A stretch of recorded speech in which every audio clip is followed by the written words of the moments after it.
Pada suatu hari Sayyidina Ali dan Fatimah mendatangi Rasulullah Shallallahu Alaihi Wasallam. Ketika sampai di rumah Rasulullah, Sayyidina Ali beserta Fatimah mengetuk pintu rumah Rasulullah. Ketika itu Rasulullah mengatakan, siapa di luar? Maka ketika itu Fatimah dan Sayyidina Ali menjawab, kami ya Rasulullah, Ali dan Fatimah. Maka ketika itu Sayyidina Ali dan Fatimah masuk ke rumah Rasulullah. Ketika itu Nabi sedang menangis, sangat bersedih, sehingga Sayyidina Ali dan juga Fatimah menanyakan kepada Rasulullah, ya Rasul, kenapa engkau menangis yang belum pernah saya lihat? Maka ketika itu Rasulullah menjawab, aku menangis ketika malam Isra dan Mi'raj.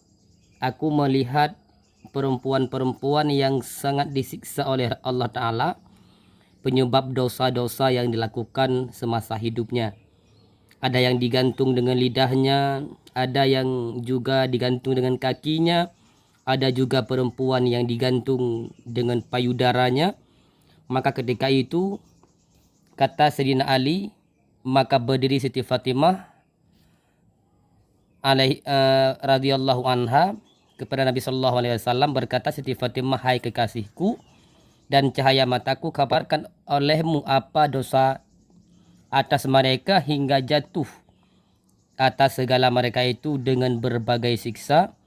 Maka sabda Nabi Shallallahu Alaihi Wasallam, adapun perempuan yang tergantung dengan rambutnya itu, maka bahwa sungguhnya ia tiada mau menutup rambutnya daripada laki-laki yang lain yang haram memandangnya. Yang pertama dilihat oleh Rasulullah yaitu perempuan yang digantung dengan rambutnya. Efeknya ketika di dunia perempuan tersebut tidak menutupi rambutnya di hadapan orang lain, di hadapan lelaki lain, maka penyebab itulah digantung dengan rambutnya di hari kiamat.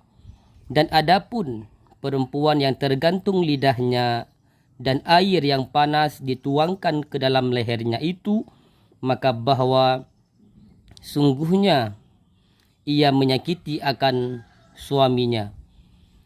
Ketika hidup perempuan yang menyakiti hati suami dan juga berkata yang bisa menyebabkan sakit hati suaminya, nanti di hari kiamat perempuan itu akan digantung dengan lidahnya dan juga dituang air ke dalam lehernya agar bisa pecah isi dalam perutnya.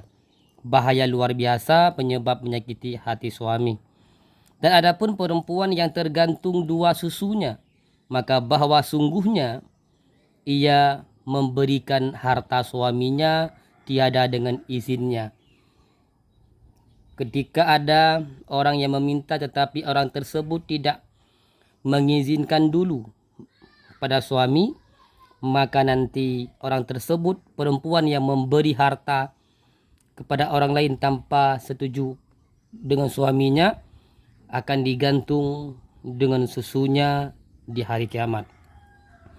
Dan adapun yang tergantung dengan dua kakinya di dalam api neraka itu, maka bahwa sungguhnya ia keluar daripada suaminya dengan tiada izin daripadanya. Sering keluar daripada rumah tanpa izin suami. Bahkan mungkin banyak sekali tidak menganggap suami itu, sehingga keluar tanpa izin suami. Maka penyebab itu di hari kiamat nanti perempuan itu akan digantung oleh Allah Ta'ala dengan kakinya, penyebab keluar tanpa izin suaminya. Dan adapun perempuan yang tergantung dan memakan ia akan tubuhnya, dan api neraka dinyalakan daripada pihak bawahnya, maka bahwasanya ia menghiasi tubuhnya karena orang yang lain dan tiada memperhias bagi suaminya. Sering kita lihat perempuan ataupun istri yang sering menghiasi untuk keluar, tetapi di rumah masih biasa-biasa saja pakaiannya, bahkan buruk pakaiannya di rumah, maka itu juga akan berefek nanti di hari kiamat perempuan yang menghiasi dirinya bukan untuk suami, nanti di hari kiamat akan dipotong tubuhnya, digantung, dan juga tubuhnya akan memakan tubuhnya sendiri, dan api neraka akan dinyalakan di bawahnya untuk membakar orang tersebut penyebab tidak berhias kepada suaminya tetapi berhias kepada orang lain.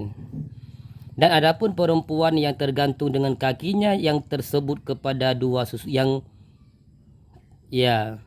kepada dua susunya, dan dua susunya tertambat kepada uban-ubannya dan telah dijadikan kepadanya beberapa ular dan kala yang memakan ia akan dagingnya dan meminum ia akan darahnya, maka bahwa sungguhnya ia di dalam dunia tiada hendak bersuci badannya dan tiada hendak mandi daripada junub, daripada haid dan nifas, dan meringan-ringankan sembahyang.